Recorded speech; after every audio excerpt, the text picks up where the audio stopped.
ela está o tempo inteiro submersa, esse é o conceito, né? E aí ela está relembrando a própria vida através de fluxos de consciência, que são vozes que atravessam a cabeça dela, vozes da vida dela.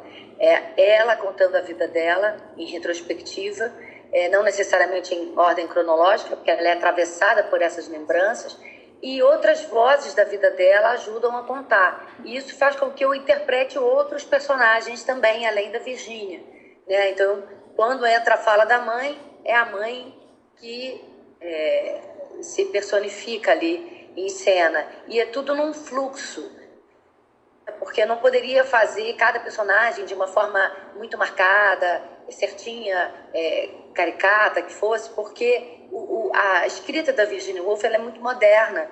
Ela foi marcada pela troca de fluxos de consciência sem aviso, ou seja, você está lendo alguém narrar, digamos, a Clarissa Dalloway no Mrs. Dalloway, aí de repente começa o ex-namorado a falar sem aviso. Você fala, mas quem está falando?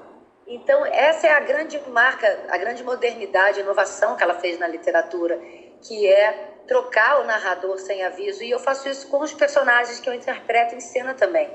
Eu estou falando como Virginia e, de repente, ela é atravessada pela voz da mãe. Ela lembra da mãe e depois, aí já passa a ser a mãe.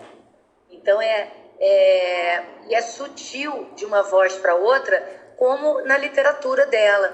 E é importante que seja assim, para a gente ter uma conexão de uma dramaturgia, né, da minha dramaturgia em cima dela, conversar com o núcleo, né, da inovação da literatura dela. Sim, então, que foi lindo. muito Quer dizer, na interessante. forma você já mimetiza a escrita da Virginia Woolf. A grande inovação, né, de você poder trocar o fluxo de consciência sem aviso.